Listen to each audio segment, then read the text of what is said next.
네, 사연 읽어보겠습니다. 유독 배움이 느린 학생 어떻게 관리하면 좋을까요? 똑같은 컨텐츠로 가르치고 다른 학생들보다 한 학생에게 더 많은 시간과 노력을 투자하는데도 유독 실력 향상이 더딘 아이가 있습니다. 이런 학생은 어떻게 케어를 해줘야 할까요? 또 학부모 상담 시에 어떻게 말씀드려야 할지 정말 난감합니다. 네. 난감하죠. 네, 꼭 있죠. 저런 학생들이.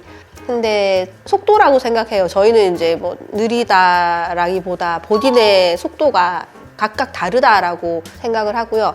속도가 빠르다고 마냥 좋은 것은 아니듯이 속도가 느린 학생도 이게 발전을 안 하는 건 아니거든요. 느린 학생 같은 경우는 너무 많은 컨텐츠보다는 조금 양을 줄여줘서 그 양을 100% 소화할 수 있는 방식으로 가르치는 게 조금 더 효과적인 것 같고요. 그리고 이제 학생이 그것을 받아들이고 성장을 하고 있다고 했을 때 어머님들의 태도가 전 되게 중요하다고 보는데, 만약에 이제 그런 내용을 상담 시에 부모님들에 전달했을 때 어머님이 받아들이시기에 괜찮다라고 느끼면 저는 괜찮은 것 같아요. 그러면 이제 선생님들도 그렇고 학생도 어머님도 아이 속도에 맞춰서 이제 가면 분명히 그 아이는 1년, 2년, 3년 가는 사이에 발전을 하거든요.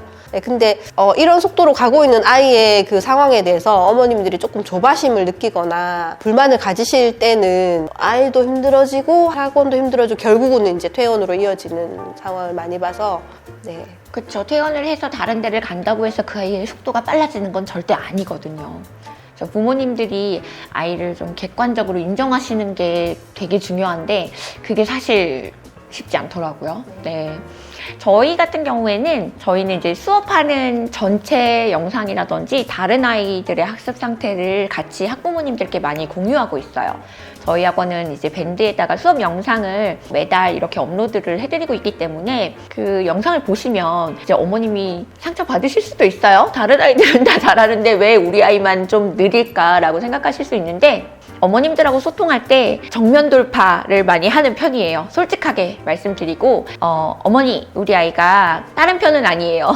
그런데 이 아이는 이 아이의 속도대로 가고 있는 거기 때문에 어머님이 좀 기다리셨으면 좋겠어요. 저희도 이 아이에게 다른 친구들보다 더 많은 마음을 쏟고 있고 틈날 때 이렇게 보충 수업 진행하고 있어요. 그래서 어머님도 욕심 조금 내려놓으시고 아이의 속도에 맞춰서 조금 기다려주세요 라고 그냥 저는 편하게 말씀드려요.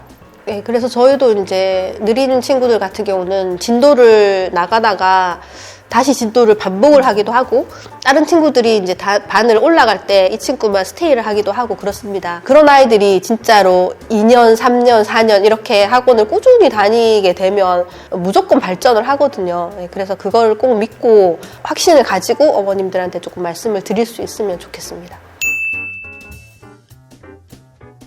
힘들죠, 이럴 때. 네, 힘들죠. 어떤 마음인지 확 느껴지는 것 같아요.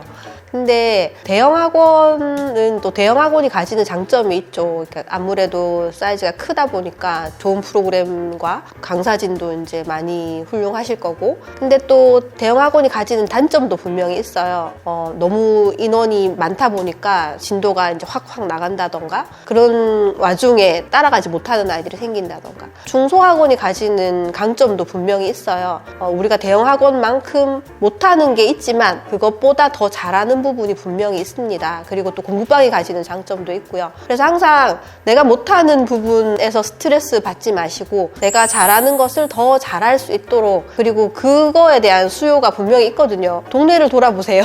모두 대형 학원만 있는 게 아닙니다. 중형 학원도 있고 교습소도 있고 공부방도 있고 다 잘 운영이 되고 있습니다. 그렇기 때문에 내가 잘하는 것들, 그리고 나한테 남아있는 학생들한테 조금 더 신경을 쓰고 최선을 다하는 마음으로 지내시는 게 어떨까.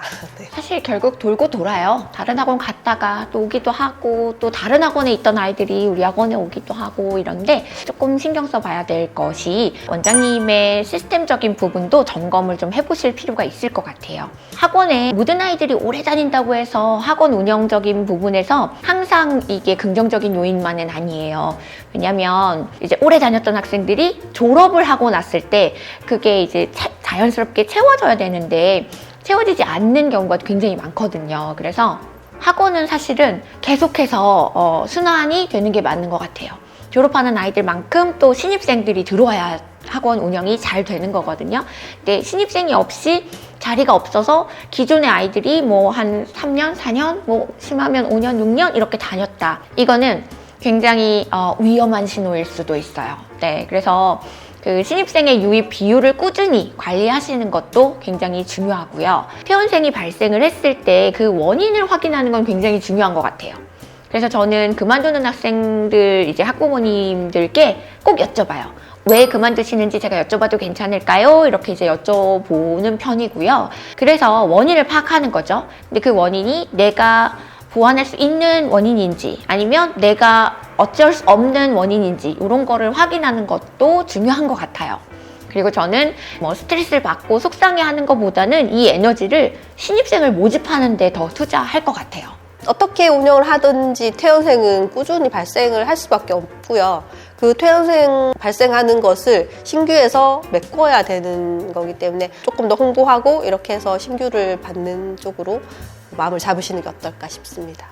이후로도 더 궁금하신 사항이 있으시면 유튜브 고정 댓글에 있는 학원 속으로 네이버 카페에 올려주시면 저희가 또 출동합니다. 자, 구독, 좋아요 알림 설정까지 부탁드립니다. 부탁드립니다.